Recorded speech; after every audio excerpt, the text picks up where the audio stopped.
평등의 두 번째 기본 원리는 공정한 경쟁입니다. 사람은 경쟁이 공정하지 않다면 불리한 입장에서 경쟁하고 싶지 않거든요. 이길 수 없다는 걸 뻔히 아는데 경쟁하고 싶은 사람이 어디 있겠어요? 불공정함에 분노해서 이화여대에서 학생들이 들고 일어난 사건이 있었어요. 뷰티학과와 같은 전공이 있는 미용대학을 대학교에 만들면 이화여대는 교육부로부터 미래라이프 사업지원금 30억을 받을 수 있었어요. 이렇게 만들어지는 대학에 입학하는 학생들 규모는 200명 정도고요. 이 대학에 입학할 수 있는 사람들은 대학을 졸업하지 못한 직장인들이었어요. 이분들은 우리나라의 일반 고등학생들처럼 입시 제도를 거치지 않고 대학에 입학해서 다른 일반 이화여대 학생들과 동일하게 학사학위를 받을 수 있는 것이었죠. 이화여대 입장에서는 지원금 30억도 받고 직장인 입학생들이 연간 내는 등록금만 해도 20억은 될 테니까 굉장히 수지 맞는 장사라고 할 수 있었겠죠. 결국 학생들의 반대와 많은 국민의 반대로 이 사업은 중단되었는데요. 이화여대 학생들은 이 사건에 왜 그렇게 분노했을까요? 학생들이 이 사건을 공정함을 무너뜨리는 일이라고 생각했기 때문입니다. 자신들은 그 어려운 입시 과정을 통과해서 이 대학에 입학했는데 새롭게 신설되는 대학에 입학하는 학생들이 자신들이 입시를 거쳤던 것처럼 똑같은 입시 과정을 밟지 않고 대학에 입학한다는 사실을 공정하지 않다고 생각했던 거예요. 비슷한 맥락에서 기간제 교사들이 자신들을 정규직으로 바꿔달라고 요구하는 일도 공정함을 훼손하는 일이기 때문에 그것이 국민적 공감대를 얻지 못하는 것입니다. 기간제 교사들이 실력이 부족해서 정규직으로 바꿔주지 못하는 것이 아니죠. 그분들은 임용고시를 통과하지 않았기 때문에 임용고시를 통과하는 분들과 형평성 측면에서 올바르지 않다는 것입니다. 사회가 일반적으로 공정하다고 믿을 수 있어야 청년들이 노력을 하겠죠. 사회가 공정하지 않다고 느끼게 되면 노력하기가 싫은 거예요. 그래서 차근차근 노력하는 것보다 뭔가 한 방에 해결하려고 하는 꼼수를 찾게 됩니다. 따라서 공정한 경쟁 시스템을 만드는 것은 평등함을 실현하기 위한 가장 기본적인 사회적 기초이자 토대라고 할 수 있습니다. 이제 세 번째 평등의 기본 원리를 살펴보도록 하겠습니다. 세 번째 원리는 최대 이익의 원리입니다. 이것은 최대 다수의 행복이라고도 하며 공리주의라고 부르기도 합니다. 가능한 많은 사람들에게 이득이 돌아가는 것이 평등함에 가까운 거라는 거예요. 다수가 행복한 것이 상식적으로 더 평등함에 가깝다는 것입니다. 그런데 다수가 행복하면 정말 더 평등해지는 것일까요? 일반적으로는 최대 이익의 원리가 맞습니다만 항상 그런 것은 아닙니다. 왜냐하면 평등의 기본 원리 네 번째인 최대 최소의 원리 때문에 그렇습니다. 최대 최소의 원리에 부합할 때만 다수가 행복해지는 정책과 결정이 정의로운 것입니다.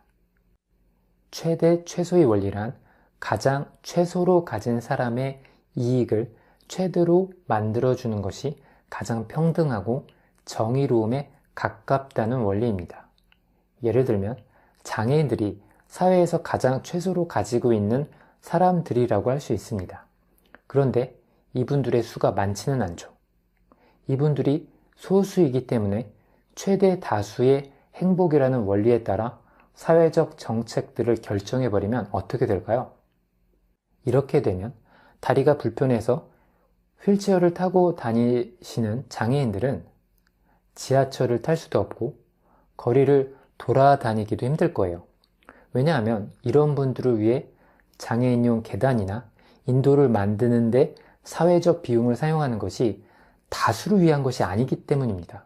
그래서 이분들은 가뜩이나 불리한데 사회에서 더 힘들게 살 수밖에 없는 거예요.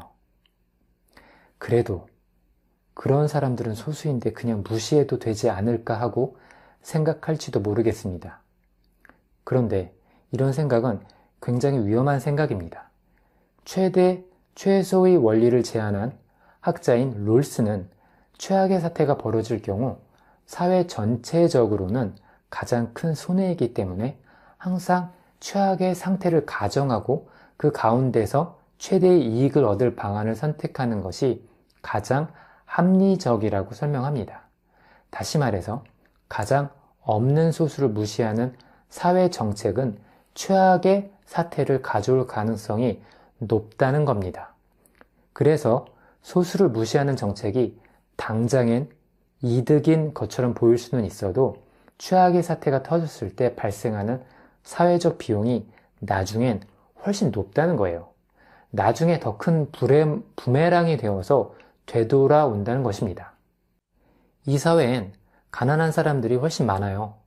가난한 사람들은 이 사회의 경쟁에서 불리합니다.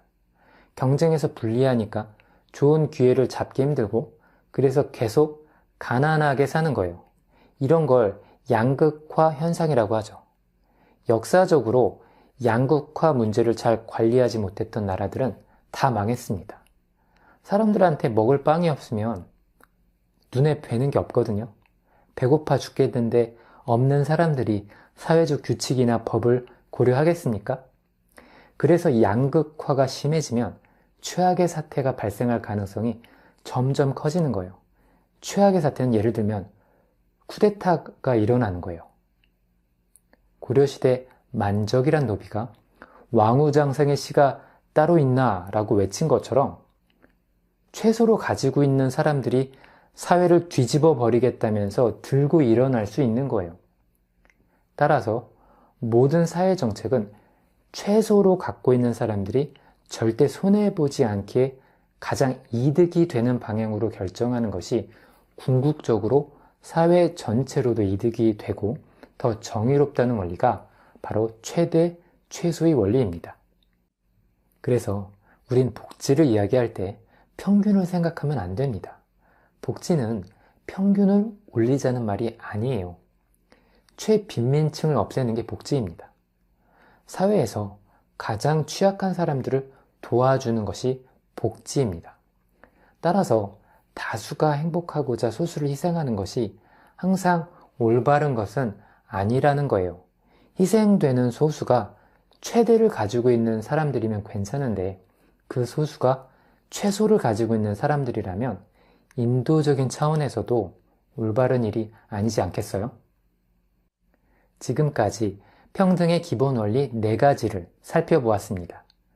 간단히 평등의 원리들에 대해 정리하자면 인간 존중을 바탕으로 공정한 경쟁을 보장하고 가능한 최대 다수가 행복하도록 하지만 최소로 갖고 있는 사람들이 최대로 이익을 볼 수 있도록 손해를 보지 않도록 사회 정책을 결정하는 것이 가장 정의로울 수 있다고 정리할 수 있겠습니다.